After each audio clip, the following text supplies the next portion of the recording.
Okay, well, first of all, I want to congratulate Minnesota. They played a hell of a game, and they earned it tonight for sure. They were the better team and the tougher team, and I was proud of our effort, our energy there late to get back in it. But unfortunately, we dug ourselves too big a hole. We've done this before, and we just got to find a way to win these. We're about four possessions away from being.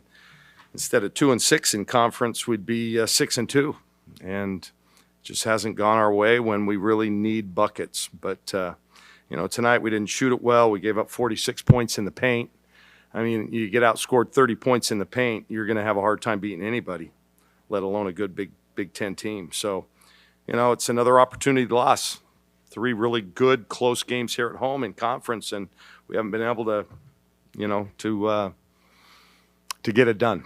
So,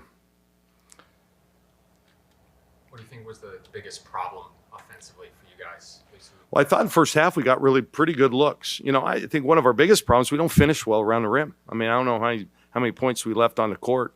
I get it. He's is, she's, a lot smaller certainly than their post players, but we've got, and it's not just on her. It's a lot of players. We had shots at the rim, including the last one to tie.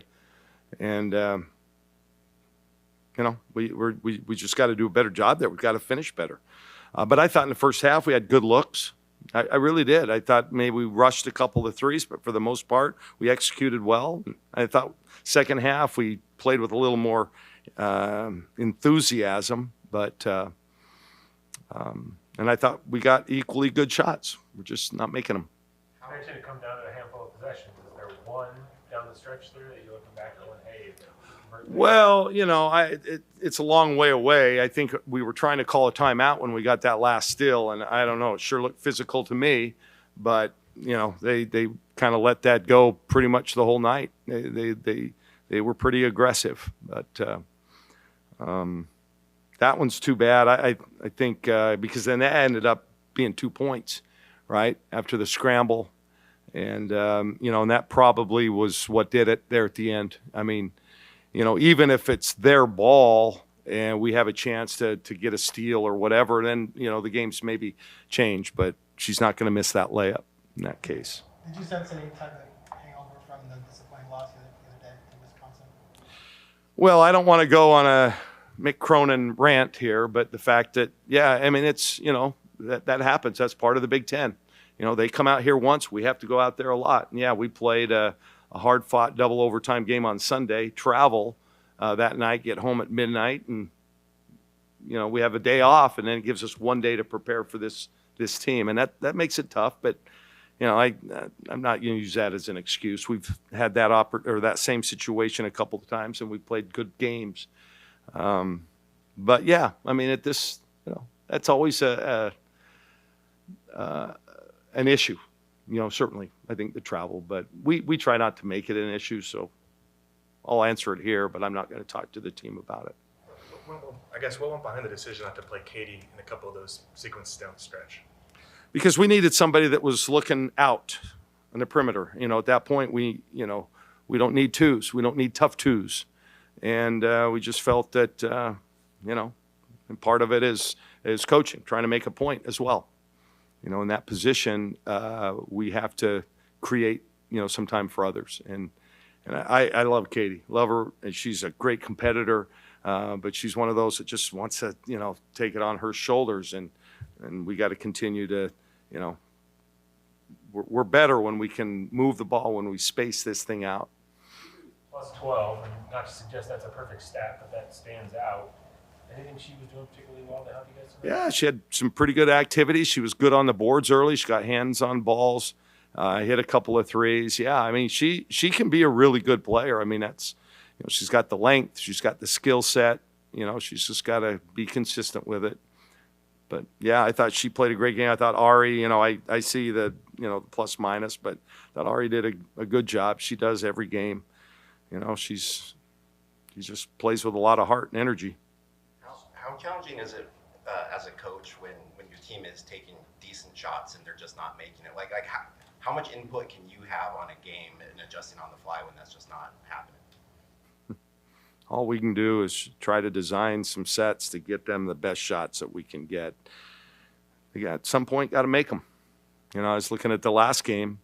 We had open looks down the stretch, and that kid made a couple of tough threes. You know, they made them, we didn't.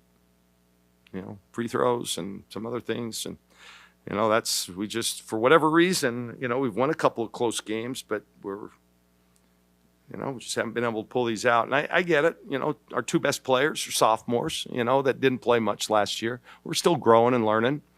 You know, we're a relatively young team out there, and that's an older veteran experienced team. I don't know how many juniors and seniors they have, but pretty much the whole roster. And, you know, and we're asking a couple of young kids to, you know, do a lot for us. So we'll just continue to get better. We just can't let these opportunities pass. There's a lot of opportunities ahead of us. We have 12, I don't know, how many games do we have left? 10. You know, and we have some great teams, quad one. Both of us are quad one teams. We were 24 in the net. They're 15. It's a good team, or 16, whatever they were. It's a good team. It's a good team. But that's an opportunity lost. And we just can't keep losing them. We've got to start getting some of these. What's the status of Estera? Sick. Yeah, sick. They want her around the team. So, you know, it's also that's one of the things, you know, it's been so nice here. And we go back there and it's, you know, 12 feels like 3. And, you know, and then the travel and the study, everything. I get it. You know, it's not an excuse. They got to take care of themselves. They're young. I'm healthy. I'm here. And I was in the same way. In fact, I was in the weather more because I walk when I'm on the road and outside. And, you know, you just gotta find a way. Philippe was your second leading rebounder. You mentioned you were going to need some minutes from her a couple weeks ago.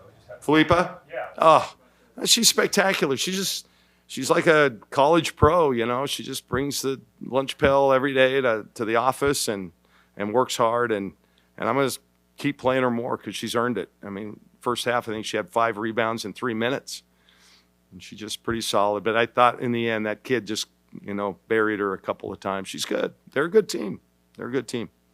Well, I get to see more in the film, but just the paint struggles, especially in that fourth quarter where they went on that little bit of a run. I mean, what did you see? You called a couple of timeouts back to back. I mean, what were some of the issues that you saw that were leading to some of those easy buckets inside? Well, yeah, I mean, you know, I called them to just do what we could to stop the momentum a little bit. And I thought we were pretty good after timeouts tonight. I thought our kids executed some sets. We didn't always make the shot, but I thought we did what we wanted to, and we got the shot. Yeah, we just, you know, we're just not, we don't get a lot of points in the paint. You know, Katie Visos gets as many as any of us, right?